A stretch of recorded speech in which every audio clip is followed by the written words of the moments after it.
Welcome to Powered by Her, exploring the stories of how area women power their business. Hear from the growing network of female entrepreneurs of the Upper Cumberland with your host Tiffany Ann Ton, director of Biz Foundry. Powered by Her starts now. Hi, you're listening to Powered by Her in the Himpton Oakley Podcast Center. I'm Tiffany Anton from the Biz Foundry, and I have Rachel Knutton from Alluvia Studio in today. Hello. Thanks for joining me, Rachel. Thank you for having me. So you are a marketing guru. Well, I don't know about that. I mean, listen, own it. Okay. Yes, I'm a guru. Mm. Right. So you just recently kind of pivoted a little bit and started Alluvia Studio. Yes, I had been operating under Good Day Marketing for 8 years. That's when I started, and I wanted to, number one, I wasn't really intentional about how I named my business. I wasn't intentional about what I was doing with my business. I just kind of like made a business card and moved on. And now I kind of had better ideas about how I wanted to grow and how I wanted to establish it. Needed a brand that fit that. So starting Good Day Marketing 8 years ago, were you in Cookeville at the time? No, actually I was in Virginia. Okay. And you're a military wife. Yes. And so you've kind of could do this from anywhere. Was that kind of part of your pull to start a marketing company? It definitely was. I had been working in the corporate world, and when I met my husband, I quickly realized we were going to be moving every year and a half, and I wasn't going to be able to really climb that corporate ladder anymore. And I thought, you know what, I'm going to have to rethink what it is that I'm doing. Were there things as a child that made you think, like looking back, were there characteristics that thought, I'm going to be an entrepreneur, I'm going to do my own thing? Were you the sassy girl that didn't want anybody telling her what to do? Well, yes to that. I'm not sure that I identified myself as a business owner, though. I would love to say that I had that vision and I've finally achieved it. But I feel like my path in life has been one where I'm following the path and sometimes I'm not sure where it's going. This is probably the only thing that I've ever done where I actually wrote it down and said, in 3 years, I want to be here. And I wrote it down and put it in a file and then thought, well, that was a fun exercise. That's not going to happen. And now 8 years later, I really am doing it. So you actually wrote down the goal of I want to own my own marketing. What did you write? And I was in this place where I was working for a company. I knew I was going to be moving. I wanted to have a child, and I thought, I really need to do consulting. And so I went through this exercise of, were you doing marketing work at the time? I was. Yeah, I was in the business. I'm in MedTech, a medical device business. And I was doing that. And I thought, it's actually kind of funny. I didn't really carve out the MedTech space at that time because I just flew the doors open and I was like, I just want to help. I just want to help people. And I'll help them with their marketing. And I just really didn't have a well-defined business plan like I would now. Yeah. So it was something where I kind of said, in 3 years, I want to be making this much money. My first client is going to be this person and probably something else. I don't know. And then I just put it literally in a file. And then we moved across the country to California within 4 weeks. And I was pregnant. And I kind of just forgot about it, to be perfectly honest with you. And it wasn't until about a year later that it actually started to kick in. And so the client that you wrote down on that paper, was that your first client?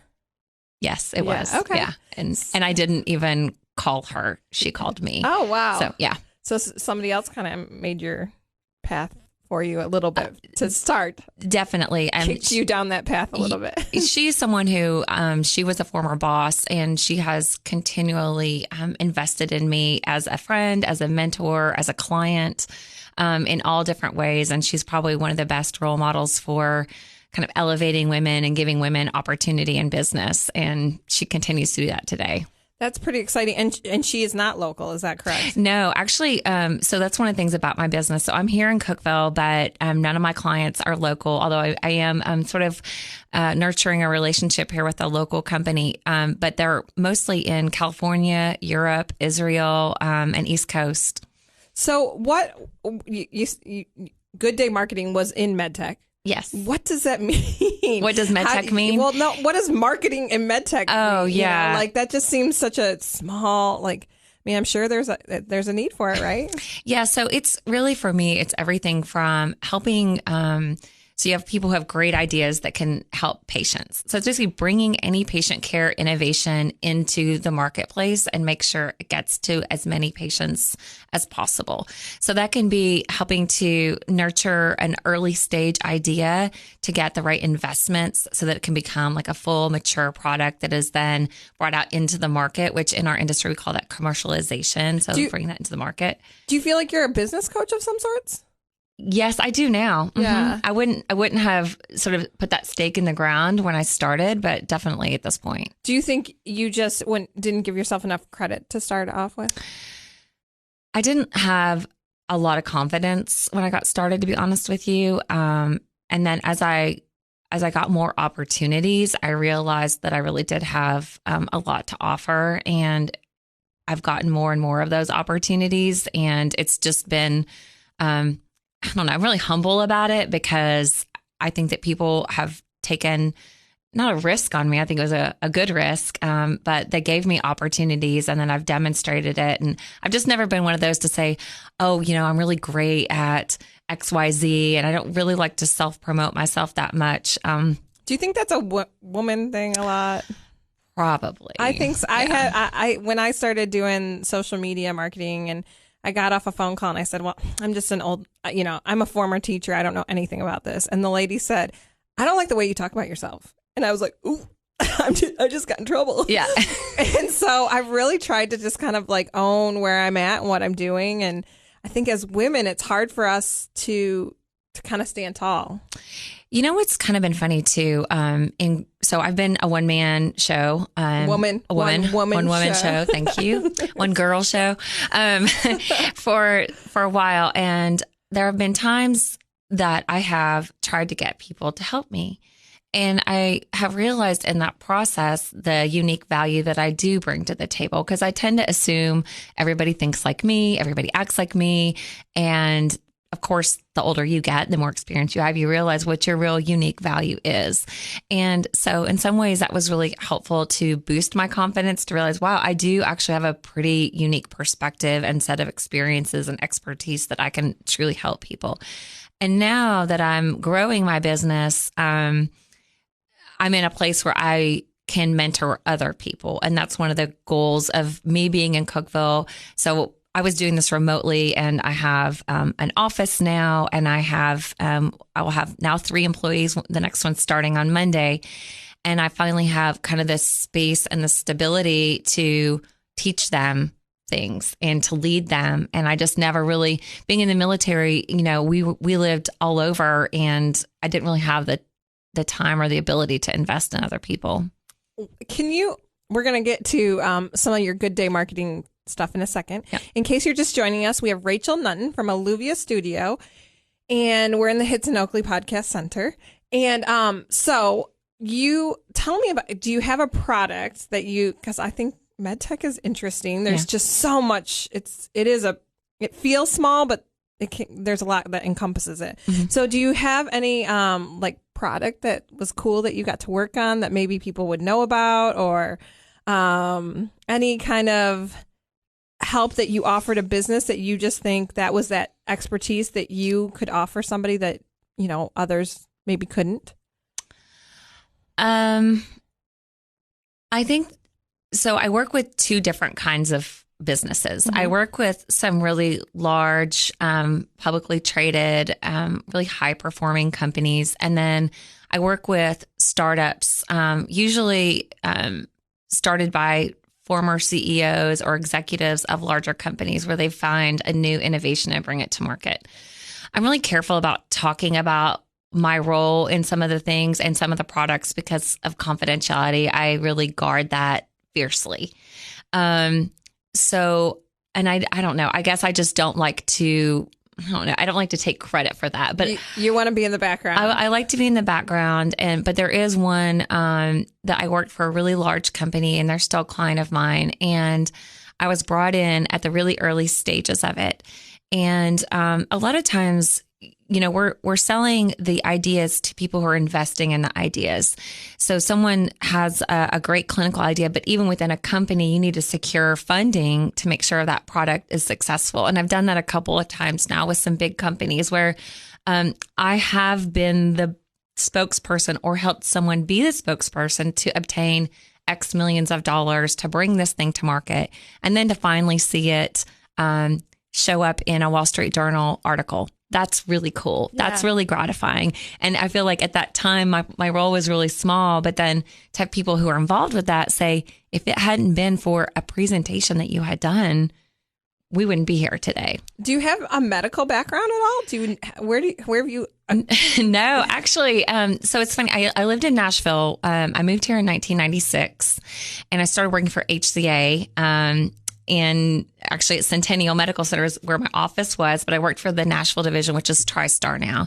And I got into healthcare just by accident, to be perfectly honest with you. It was a marketing and public relations job, and I have been in healthcare ever since.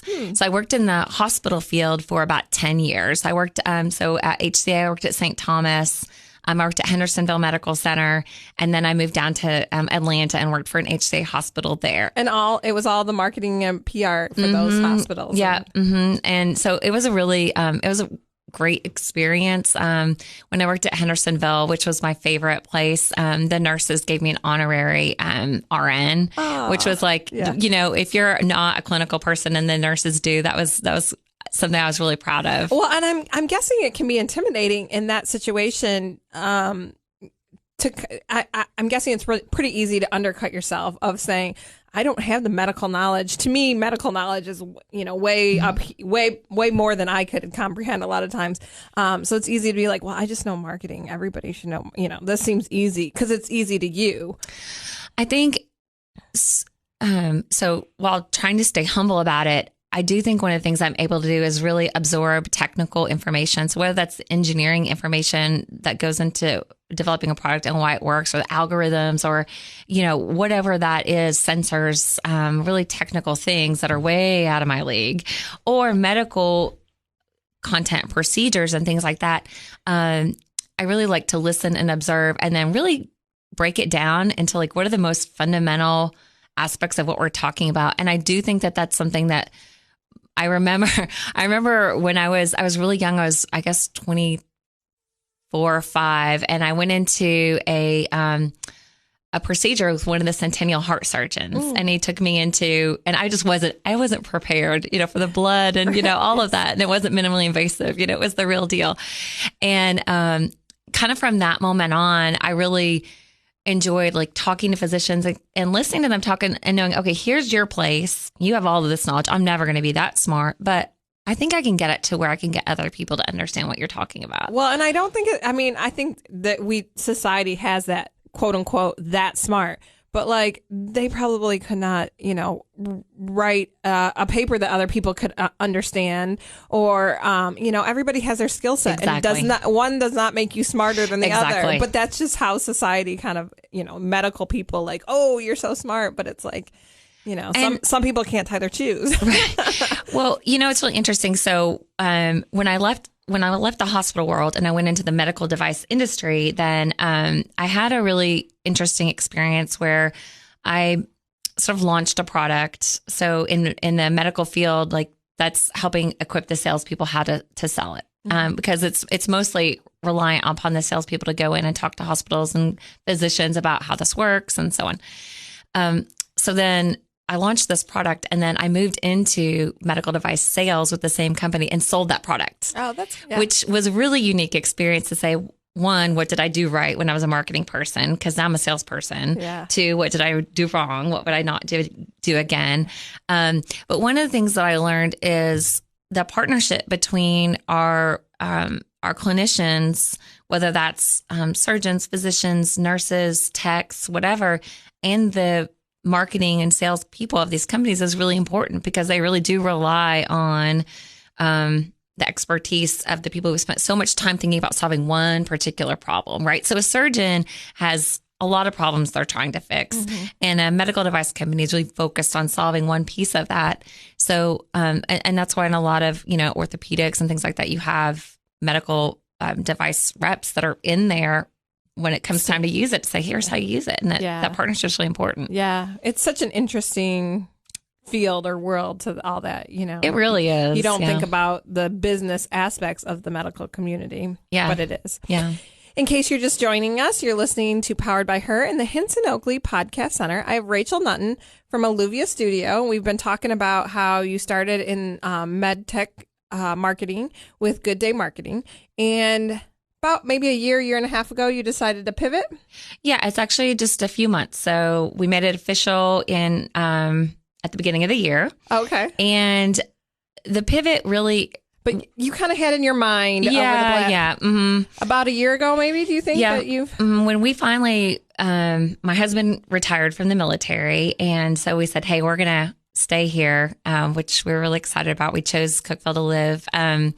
We love it here so much. And around October, I realized, well, it was probably August, I need to get an office. I want to get an office because there's no way I can bring people in to work with me if I can't be with them side by side.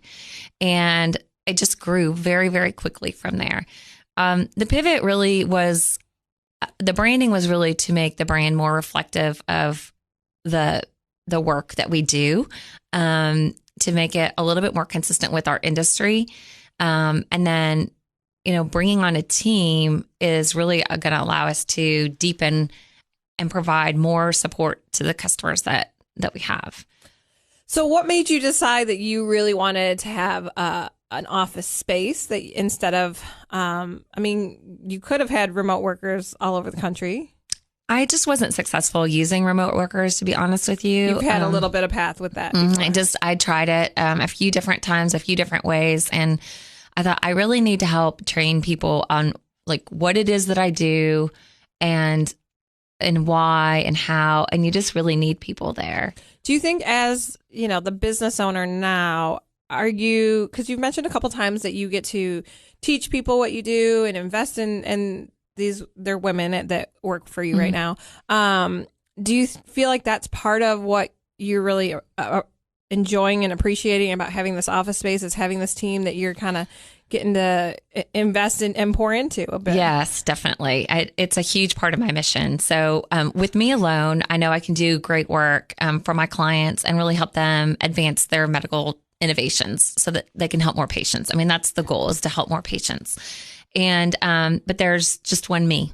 And so one is, by having people, I can increase the impact that I can make. So I can take the experience and knowledge, and then there are other parts of things that I can do that I can get people to help me with so I can spread that. But really, for a long time now, it's been my goal to provide an opportunity for people in this city, this fine city, to have a professional outlet. And I know we're growing and we're getting those every time. And I want to be part of that. And for me, I know a lot of women who have not really been fully utilized in the workforce because either of children or in the military. Of course, we saw that all the time. So many smart professional women just with no career opportunities because you have to move every year and a half and no one's going to sign you up for that.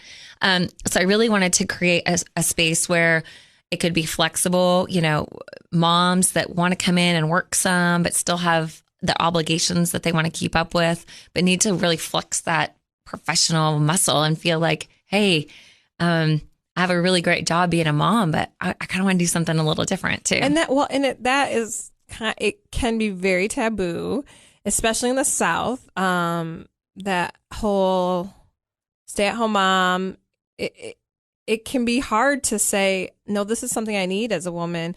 I do need to flex my professional muscles and use this. I mean, that's the struggle for any mom that works anytime, and I think we all have that feeling of, I'm not a great mom and I'm not great at my job because I'm trying to do them both. And, that book by Sheryl Sandberg about Lean In that came out, kind of echoed that. I actually didn't read that book, so I can't speak to it. But, there's this thought that like you can't be perfect at everything all the time. Mm-hmm. And I struggle a lot because I was sort of a single mom when Scott, my husband, was deployed, it was just me and Rose, and I was working full time from home. And I think a lot, let me just stop that for a second. People who think that they're working full time from home with a child at home, like, you have to give yourself the thought process that you are doing 2 full-time jobs at the same time. I think some people are like, well, I'm just, I can do this because I'm a mom and I can take care of this child. And it's a full-time job. It's 2 full-time jobs. She had to go. I mean, she went to daycare. Yeah. And I felt guilty about that because I felt like, well, I should be momming, right. Especially if you're working out of your house. Yeah. But I couldn't work with her at home because, they're needy. They're adorable, needy little things. And, and I don't like to tell her no. So if she comes and sees me, I don't want to say, sorry, I can't help you right now. I'm busy working. Right. So I had to get her out of the house so that if I was working, I was working. I'm home. That's what I think I'm finally getting there. She's 7.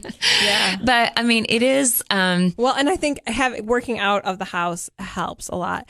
As much as it's nice to have a space in your house and it's kind of convenient, it can be really deadly too. It's, I would work a lot from Starbucks and other coffee shops. So I'd come to Cookeville to see my parents. I'd work out of Poets, and I've always tried to have another little space just to get. You had a small stint at the Biz Foundry too. That's right. Yeah, of course. The Biz Foundry too. Y'all wouldn't give me an office. So I had to, which is good because actually we have our 4th person coming in. We have our 5th desk coming into our space and we only moved in October and we're already out of space. Yeah, we're out of space. Yeah. Yes. It's it is amazing. I mean, and how quickly those office spaces go. I know. Fill That's up good. fast. So we're trying to work from home and do 2 things at once. It can be very difficult. And I think as women, we don't give ourselves the grace to say it's okay to have your kid in daycare. And I was going to say so my daughter has gone through those periods where she makes me feel guilty about it. And I really had to say, I want you to have every opportunity that I have. I love my work. I love it. I don't love what I do it every day. I don't love working so hard all the time, but I love helping people. And I want my daughter to see that moms can mom and they can also run companies and do great things. And it doesn't have to be either or. So that's at least how I've rationalized it. And, and I think, and you have a daughter, I have 2 daughters. I think my big thing is I feel like I want to be the positive influence for my daughters and to show them, an example of what women can do and what women shouldn't feel ashamed to do. Exactly. Where do you see Alluvia going in the future? That's a really big question. And I don't have a specific answer for that, but I have now that I've got some people working with me who are fantastic and talented, and I'm learning how to delegate, which is a really tough thing going from a, solo entrepreneur to having an office. I'm learning what I can and can't delegate. I've learned very quickly that having people work with me actually helps free up my creative space. So where I've just been on a treadmill of trying to keep up with my work for so long, finally I get spaces where I can think about what's the vision and, what does that look like? I'll rattle off things, we're going to do X or we're going to have this. And we joke about, buying a building and, actually putting a daycare in the building so we can get more moms to come work with us so they don't have to struggle with childcare. Just things like that. I don't know.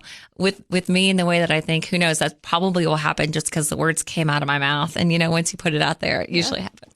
I mean, I think that there's a lot of need for different types of work environments in this community. And the surface is just barely scratched. And so it's really exciting to see where things can go. I think it's interesting. I think there's a lot of opportunity. I mean, if you think about it, I work with companies that are in California. There's plenty of talent in California. There's, I think that the fact that we're starting this business, and when I say starting, I kind of mean like this growing business out of Cookeville. One is exciting and it's fulfilling a part of a vision that I've had for probably about 3 years.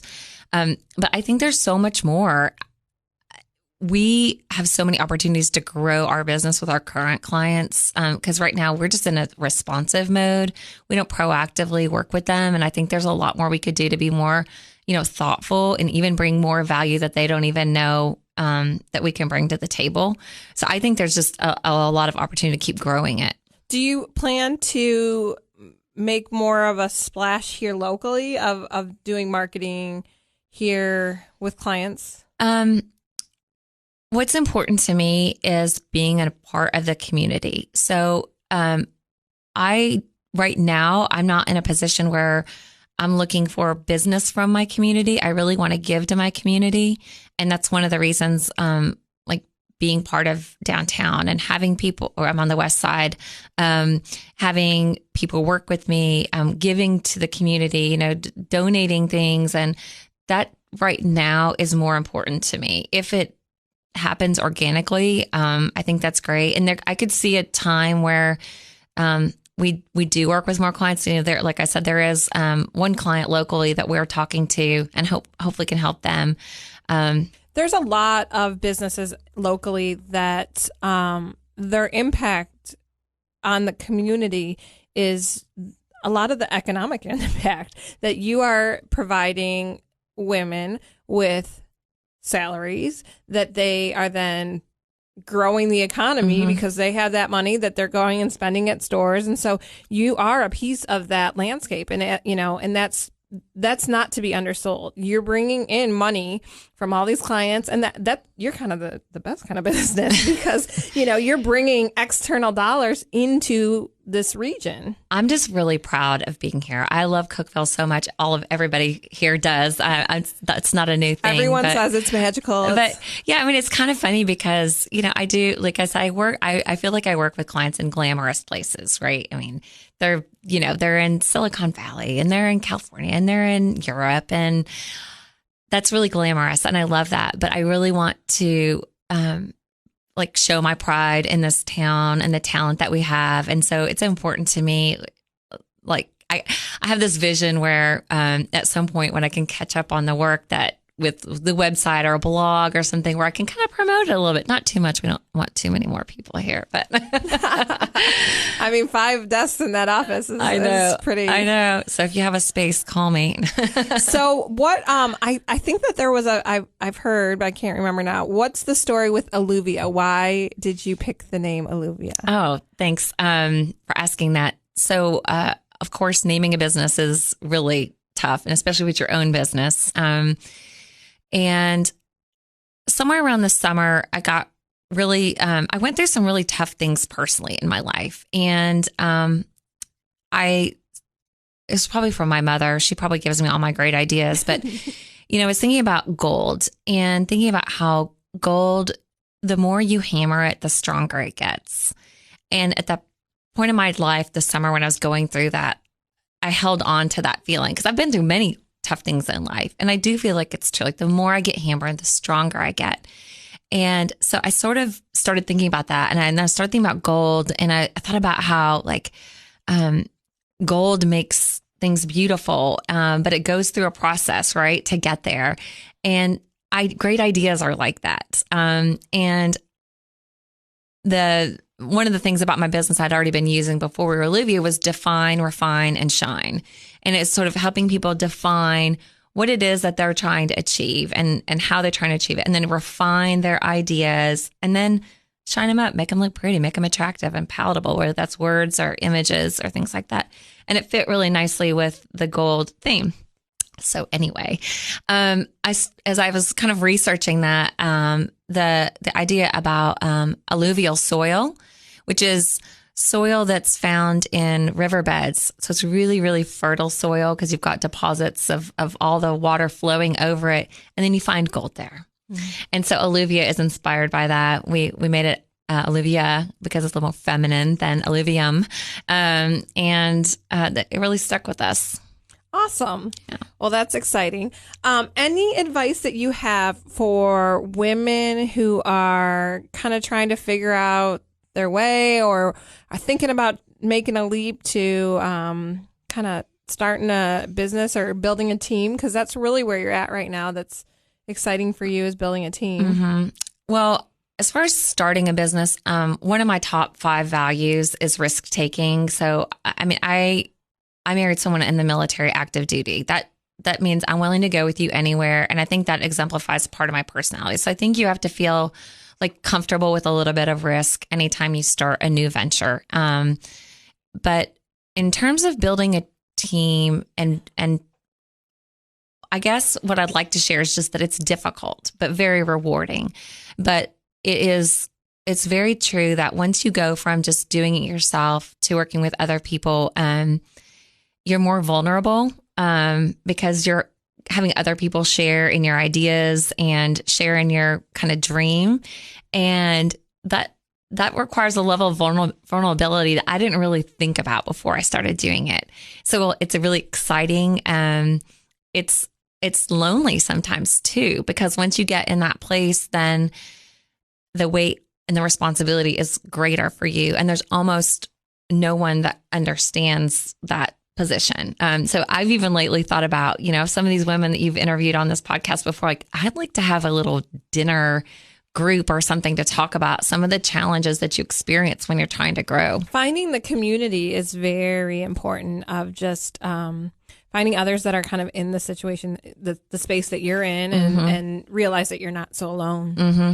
I hired actually a coach too. So I'm Christian, and building my business that's consistent with my values and trying to use that to sort of witness while I do it is also really important. And sometimes the different pieces of advice that you get in the business world aren't consistent with that, or, the decisions that you make aren't part of that. So I did reach out to someone who doesn't even live here because I was like, I don't even know who to talk to about this. Yeah. But I think that, as I've listened to your different podcasts and I've heard of women are always trying to get women together. So, I started this Facebook group, back in the fall called She Hustles 931. And I'm like, surely women need some inspiration and need to get together. And I realized I'm the only one that's actually involved in it. And I'm thinking, where are these people that need a support system, and how do we get people together? I'm really interested in that. I don't know where we go with that, but there's something there, as you know, because, and the ladies' lunch and learn and what you're doing with that, that's a perfect opportunity. And I think there's a place to have like satellites from that. I think there's a lot of, like you said, empowered women empower women, I think is kind of the theme of so many strong women, female founders that they're building and growing, their businesses. So we're about to wrap up. How can people find Rachel Knutton and Olivia Studio? Oh, sure. So we have a beautiful website that the Foxtrot branding helped us which is put together. A previous podcast. Yes. People can check out. It is aliviastudio.com. So it's ALLUVIA studio.com.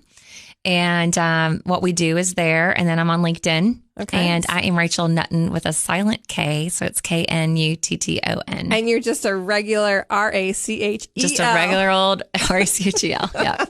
No weird, crazy Rachelness to that. And then the if you're a woman out there, and I haven't done much with the Facebook group because I just didn't feel like it was getting momentum, but it's still there, and I kind of want to do something with it. So it's She Hustles 931 if you want to join it and add inspiration or figure out what we're doing with it. And if you have some ideas, let Rachel know how to kind of grow that community. Yeah. And how to, what's the service? I don't know. Is it a daily? I was doing daily inspiration. Is that helpful? Maybe that's all it needs to be. I don't know. Does Olivia have social media at all? We do, actually. Okay. So Athena, who works on my team, she's managing the Instagram account. Okay. And we LinkedIn I'm kind of managing that, and Facebook, but we don't do too much with it because we really don't advertise the business much. Okay. So you can find her in all those places. Thank you so much for coming in. I enjoyed having you today. Thank you very much. You've been listening to Powered by Her. Download your favorites and keep up with new episodes in the Hints and Oakley Podcast Center.